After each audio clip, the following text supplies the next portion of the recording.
Of all the worlds in our cosmic neighborhood, one planet has kept its secrets longer than any other. A world shrouded in clouds of sulfuric acid, where the ground is hot enough to melt lead. This is Venus, Earth's sister planet, and possibly home to the most extraordinary discovery in human history. For centuries, Venus has been Earth's mysterious twin, its brilliant light captivating ancient civilizations who named it after their deities of love and beauty. The Babylonians called it Ishtar, the Greeks knew it as Aphrodite, and the Romans gave it the name we use today, Venus, goddess of love and beauty. But beneath its serene, cloudy exterior lies a world of extremes, defying everything we thought we knew about planetary evolution. A place where temperatures soar high enough to melt zinc, tin, and lead. Where atmospheric pressure could crush a submarine. Where clouds of battery acid drift through skies of carbon dioxide. Yet, in September 2020, this infernal world revealed something astonishing. Scientists detected phosphine in its toxic clouds, a molecule that, on Earth, is only produced in significant quantities by industrial processes or living organisms. Could something be alive in the clouds of Venus? The implications of this discovery are profound, challenging our understanding of where life might exist in the universe. This is the story of that discovery, what it might mean, and how it could change everything we know about life beyond Earth. To understand why the Phosphine discovery is so extraordinary, we first need to understand Venus itself.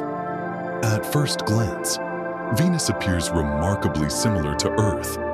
The two planets are nearly identical in size. Venus's radius is 95% of Earth's. They have almost the same mass, and if you could stand on Venus's surface, gravity would feel almost normal, about 90% of Earth's gravity. But here, the similarities begin to diverge in fascinating ways. Venus orbits the Sun at an average distance of 108 million kilometers, compared to Earth's 150 million. This closer orbit means a Venusian year is only 225 Earth days long. Perhaps most strangely, Venus rotates backwards compared to most planets in our solar system, and it does so extremely slowly. While Earth completes one rotation in 24 hours, Venus takes 243 Earth days to complete a single rotation, longer than its year. Unlike Earth, with its 23.5-degree tilt that gives us our seasons, Venus stands almost upright, tilted only 3 degrees. This means Venus has no seasons as we know them. Combined with its slow rotation, this creates an environment utterly alien to Earth-like weather patterns. The surface conditions on Venus reveal a world of extremes beyond human comprehension. The temperature, a scorching 462 degrees Celsius, hot enough to melt lead, zinc, and tin. This makes Venus the hottest planet in our solar system, even hotter than Mercury, despite being twice as far from the Sun. The atmospheric pressure at Venus's surface is equally extreme, 92 times greater than Earth's sea level pressure. This crushing force is equivalent to being nearly a kilometer deep in Earth's oceans. Any spacecraft landing on Venus must be built like a deep-sea submarine just to survive for a few hours. The Venusian atmosphere itself tells an extraordinary story.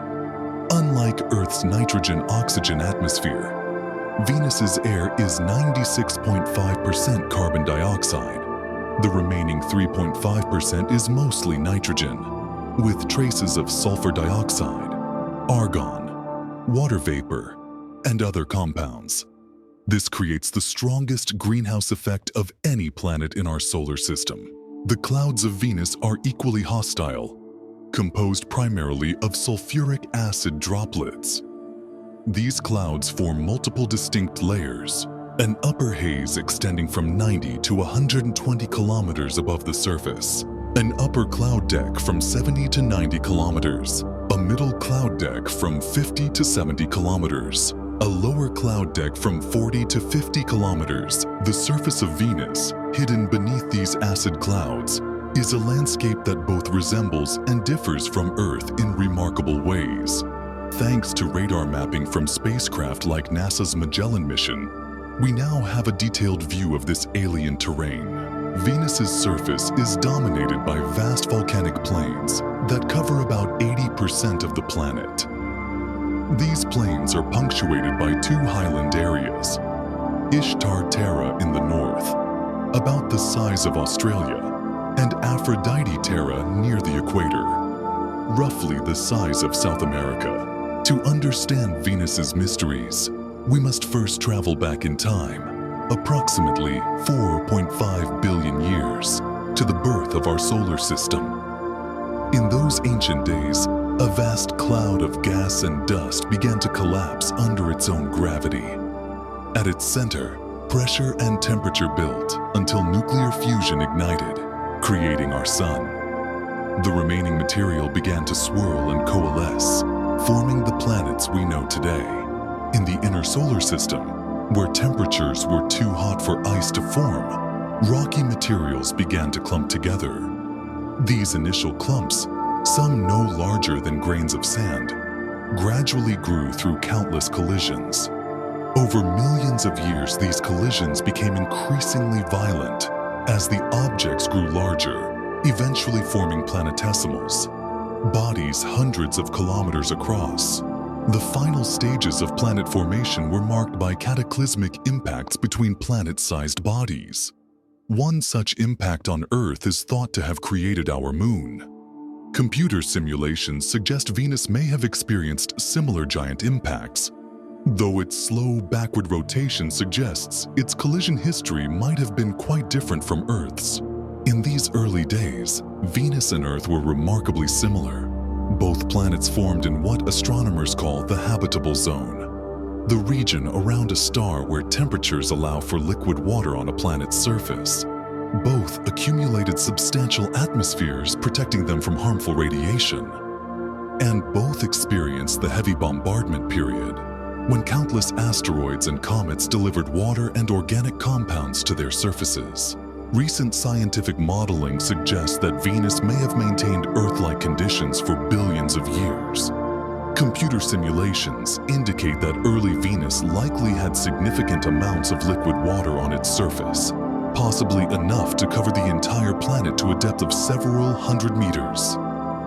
This ancient ocean would have been protected by an atmosphere more similar to Earth's than the thick carbon dioxide blanket we see today. The day on early Venus might have been much shorter than it is today. Scientific models suggest Venus's current slow rotation is the result of interactions between its atmosphere and surface over billions of years. The early planet might have spun faster, creating a day-night cycle more similar to Earth's. The evidence for this ancient ocean comes from several sources. First, there's the deuterium to hydrogen ratio in Venus's atmosphere today. Deuterium is a heavy form of hydrogen, and when water molecules break apart, the lighter regular hydrogen escapes to space more easily than deuterium. This leaves behind a higher proportion of deuterium, like a chemical fingerprint of lost oceans. The surface of Venus also provides clues about its watery past. Certain geological features suggest the presence of ancient oceans, including what appear to be remnants of continental-style crust, the kind that typically forms in the presence of liquid water. These features include tessera terrain, heavily deformed highlands that may represent ancient continental crust, plateau-like formations similar to Earth's continents, evidence of past tectonic activity. Climate simulations reveal that early Venus's temperature might have been stabilized by water clouds, much like Earth's climate today. These clouds would have reflected some of the sun's energy back to space, helping to maintain temperatures suitable for liquid water. Something catastrophic happened to transform the potentially habitable Venus of the past into the hellish world we see today. The key to this transformation lies in a process that has become increasingly relevant to our own planet, The greenhouse effect. The greenhouse effect itself is not inherently harmful. In fact, without it, Earth would be a frozen world unable to support life as we know it. Greenhouse gases in our atmosphere, primarily carbon dioxide and water vapor, trap some of the sun's heat, keeping our planet at a comfortable average temperature of 15 degrees Celsius. But on Venus, this same process spiraled out of control. As the young planet heated up, its oceans began to evaporate, adding water vapor, another greenhouse gas, to the atmosphere. This created a vicious cycle. More water vapor led to more heating, which caused more evaporation, which led to more heating, and so on. Scientists call this a runaway greenhouse effect. The process involves multiple interconnected cycles. Rising temperatures cause more ocean evaporation. More water vapor in the atmosphere traps more heat. Higher temperatures release CO2 from rocks. Increased CO2 causes additional warming. The cycle accelerates until oceans completely vaporize. As temperatures rose above 100 degrees Celsius, Venus's oceans began to boil. But the story doesn't end there. In the upper atmosphere, intense ultraviolet radiation from the sun broke water molecules apart in a process called photodissociation. The hydrogen, being lightweight, escaped into space. The oxygen either escaped as well or combined with other elements in the atmosphere and surface. The rate of water loss was staggering. Scientific data suggests Venus may have lost an ocean's worth of water every 500 million years. The evidence for this massive water loss is found in the ratio of deuterium to hydrogen in Venus's atmosphere today, about 120 times higher than the same ratio on Earth.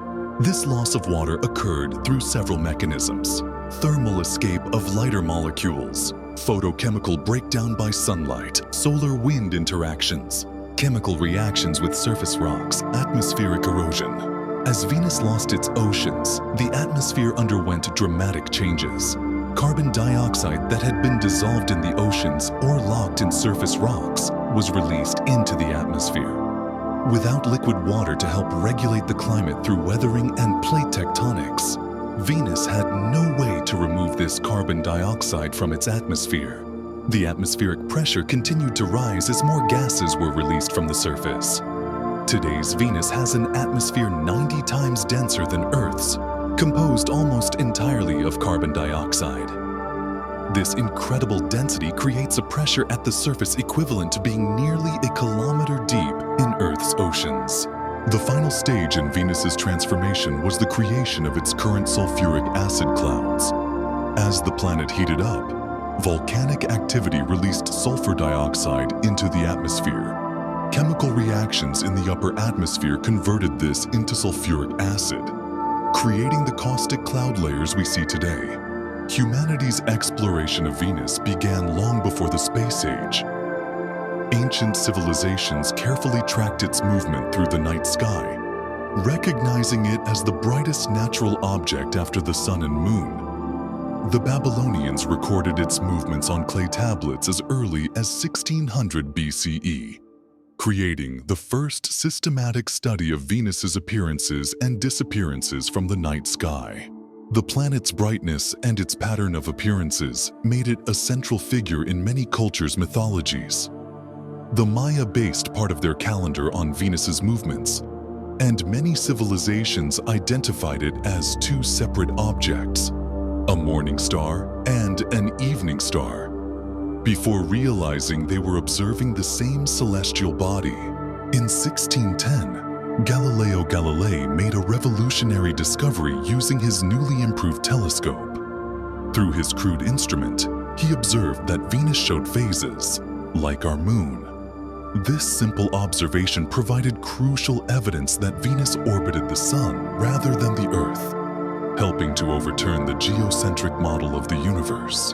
Another crucial discovery came in 1761, when scientist Mikhail Lomonosov observed Venus passing in front of the Sun. During this transit, he noticed a thin, luminous ring around Venus, providing the first evidence that the planet had an atmosphere. The space age brought our first real opportunity to unlock Venus's secrets. On February 12, 1961, the Soviet Union launched Venera 1, humanity's first attempt to visit another planet. Though the mission lost contact before reaching Venus, it marked the beginning of an extraordinary era of planetary exploration. The United States achieved the first successful Venus flyby with Mariner 2 in 1962. The data it sent back shattered our expectations. Venus's surface temperature was at least 425 degrees Celsius, far hotter than anyone had predicted. The planet had no magnetic field, like Earth's, and no radiation belts. The Soviet Union's Venera program would achieve the most remarkable feat, landing on Venus's surface. Between 1961 and 1983, they launched 16 Venera missions, each more sophisticated than the last. These missions faced incredible engineering challenges, requiring spacecraft that could withstand crushing pressures and extreme temperatures. On October 22, 1975, humanity received its first glimpse of Venus's surface. The image from Venera 9 revealed a landscape both alien and somehow familiar. Angular rocks scattered across a dark basaltic plain, illuminated by the filtered sunlight penetrating Venus's thick atmosphere. Each successful mission expanded our knowledge. Venera 4, 1967. First atmospheric probe to transmit data. Venera 7, 1970. First successful soft landing on another planet. Venera 9 and 10, 1975. First surface images. Venera 13 and 14, 1982. First color images and surface analysis. NASA's Pioneer Venus mission added crucial pieces to the puzzle. The mission consisted of 2 spacecraft, an orbiter that studied the atmosphere and mapped the surface with radar, and a multi-probe spacecraft that deployed 4 probes into the atmosphere, providing detailed data about different atmospheric layers. The modern era of Venus exploration began with NASA's Magellan mission, launched in 1989. This spacecraft would revolutionize our understanding of Venus's surface through its innovative use of radar mapping technology. Using a technique called synthetic aperture radar, Magellan could peer through Venus's thick clouds, mapping surface features as small as 100 meters across. Over its 4-year mission, it mapped 98% of the planet's surface with unprecedented detail, revealing a world shaped by volcanic forces on a scale we'd never imagined. The images Magellan sent back revealed vast plains of volcanic rock covering 80% of the surface, mountains higher than Mount Everest, deep canyons stretching thousands of kilometers, strange volcanic features unlike anything seen on Earth, and impact craters suggesting a relatively young surface. Among the most striking discoveries were the coronae, circular to oval features unique to Venus, likely formed by upwelling of hot material from deep within the planet. Magellan identified over 1,000 of these mysterious structures, ranging from 60 to 800 kilometers across. The European Space Agency's Venus Express mission, which operated from 2006 to 2014, brought new technologies to bear on Venus's mysteries. While Magellan focused on the surface, Venus Express studied the planet's dynamic atmosphere. The spacecraft made several groundbreaking discoveries, including the detection of possible active volcanoes, evidence of recent lava flows, mysterious variations in sulfur dioxide levels, lightning in Venus's atmosphere, and unexplained atmospheric structures dubbed glory. Perhaps most intriguingly, Venus Express detected several hotspots on the surface and observed rapid changes in sulfur dioxide levels in the atmosphere that could only be explained by recent volcanic activity. These findings suggested that Venus might still be geologically active today. Japan's Akatsuki mission, which entered Venus orbit in 2015 after an ingenious recovery from a failed first attempt, brought new perspectives on Venus's atmospheric dynamics. Using multiple wavelengths of light, Akatsuki revealed previously unknown features in Venus's atmosphere, including a massive bow-shaped structure spanning 10,000 kilometers, complex cloud patterns suggesting unknown atmospheric processes, evidence of atmospheric gravity waves, and new details about the planet's super-rotation. One of Akatsuki's most remarkable discoveries was a giant stationary wave in Venus's upper atmosphere, a bow-shaped structure that remained fixed above Venus's tallest mountain range despite the planet's fast-moving atmosphere. This phenomenon challenged our understanding of how Venus's atmosphere works. On September 14, 2020, a discovery was announced that would shake our understanding of Venus. Using the James Clerk Maxwell Telescope in Hawaii, researchers had detected something extraordinary in Venus's atmosphere: phosphine gas, at concentrations of about 20 parts per billion. The discovery process was methodical and precise. Each molecule in an atmosphere absorbs specific wavelengths of light, creating a unique spectral fingerprint. Night after night, astronomers collected data, searching for this specific signature in Venus's atmosphere. The signal was faint but persistent. To verify their finding, researchers turned to the Atacama Large Millimeter Array in Chile, one of the most powerful radio telescopes ever built. Here, 54 precise antennas working in perfect synchronization focused their gaze on Venus's atmosphere. Again, the phosphine signal appeared. The detection involved multiple stages of verification, including initial spectroscopic observations, complex data cleaning procedures, multiple independent analyses, cross-confirmation between telescopes, elimination of potential contamination, and examination of alternative explanations. Phosphine itself is deceptively simple: one phosphorus atom bonded to 3 hydrogen atoms. But its presence on Venus poses a fascinating puzzle. On Earth, this molecule appears in only 2 contexts: industrial manufacturing and biological processes.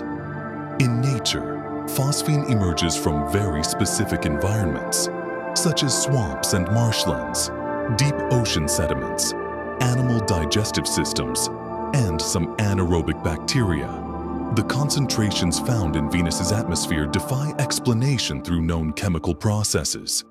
Scientists have explored every known non-biological way to produce phosphine, including volcanic activity, lightning strikes, meteoritic delivery, solar wind interactions, surface chemistry, and atmospheric processes. Yet none of these mechanisms can account for the amount of phosphine detected. The announcement sparked intense scientific debate. Research teams worldwide began analyzing the data, proposing alternative explanations, and planning new observations. Several alternative explanations were proposed, including sulfur dioxide interference, instrumental effects, data processing artifacts, unknown chemical processes, and volcanic sources. Multiple research teams have attempted to verify the discovery. Some have confirmed the presence of phosphine, while others have questioned the data analysis methods. New observations have both supported and challenged the initial finding. The debate continues in scientific literature. To understand how life might survive in Venus's hostile environment, we need to look at some of Earth's most extreme environments and the remarkable organisms that call them home. In the scalding acidic hot springs of Yellowstone National Park, microscopic organisms thrive in conditions that would dissolve ordinary life forms. These hot springs, with their vibrant colors created by heat-loving bacteria, demonstrate life's remarkable adaptability. At the bottom of our oceans, near hydrothermal vents where temperatures exceed 120 degrees Celsius, complex ecosystems flourish in complete darkness. These environments show us that life can adapt to conditions we once thought impossible. Earth's extremophils continue to surprise us. Some thrive in water above 100 degrees, while others survive in highly acidic environments with pH levels below 1. Some endure immense pressures deep beneath the ocean, metabolize toxic compounds, or even live in pure hydrogen environments. While Venus's surface is clearly too hot for any life as we know it, its atmosphere tells a different story. Between 48 and 60 kilometers above the surface, there's a region where conditions are remarkably Earth-like, at least in terms of temperature and pressure. In this potential habitable zone, temperatures range from 20 to 30 degrees Celsius, and pressure matches Earth's surface pressure. Water molecules are present, though limited. Sunlight provides abundant energy. Cloud layers offer radiation protection, and conditions remain relatively stable. This zone presents several advantages for potential life, including a stable thermal environment, protection from harmful radiation, vertical atmospheric mixing, a consistent chemical environment, and regular day-night cycles. If life exists in Venus's clouds, what might it look like? Scientists have proposed several possibilities, all based on what we know about life's adaptability on Earth. Theoretical adaptations might include acid-resistant cell membranes, sulfur-based metabolism, mechanisms for staying aloft, water extraction capabilities, and novel energy harvesting systems. These organisms might survive through various mechanisms, such as using sulfuric acid in their metabolism, forming protective outer shells, creating internal pH buffers, developing unique chemical pathways, and evolving specialized membranes. Scientists have proposed several ways to search for such life, including chemical biosignature detection, microscopic particle analysis, atmospheric sampling, spectroscopic studies, and culture experiments. The Phosphine discovery has sparked a new era of Venus exploration. NASA has approved 2 ambitious new missions to explore our sister planet, DAVINCI Plus and Veritas, both scheduled to launch later this decade. DAVINCI Plus, Deep Atmosphere Venus. Investigation of noble gases, chemistry, and imaging will be the first NASA mission to enter Venus's atmosphere since 1978. Its sophisticated probe will descend through the atmosphere, taking precise measurements and capturing high-resolution images of the surface. The mission's objectives include analyzing atmospheric composition at different altitudes, measuring noble gas concentrations, capturing detailed images of geological features, searching for evidence of past oceans, investigating recent volcanic activity. The second mission, Veritas, Venus emissivity, radioscience, INSAR, topography, and spectroscopy, will revolutionize our understanding of Venus's geology. Using advanced radar systems, it will create the most detailed maps of Venus ever made. Veritas will examine surface composition, tectonic activity, volcanic features, impact craters, mountain formation. The European Space Agency is joining this new Venus rush with its Envision mission. Selected in 2021, Envision will work in concert with NASA's missions, providing complementary data about Venus's geology and atmosphere. The mission will carry advanced instruments to study atmospheric composition, surface temperature variations, subsurface layering, volcanic activity, geological evolution. Russia's planned Venera D mission combines an orbiter for atmospheric studies, a lander designed for surface exploration, possible long-duration surface stations, potential aerial platforms for cloud studies.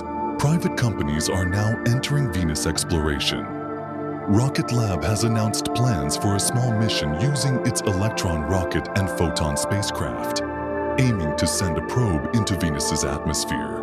Companies are developing crucial technologies, high-temperature electronics, mechanical computers for extreme conditions, advanced materials for probes, novel propulsion systems, automated sample return capabilities.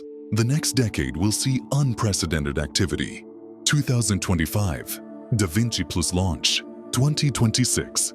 Veritas launch, 2027 Rocket Lab mission, 2028 Venera D launch, 2031 Envision arrival.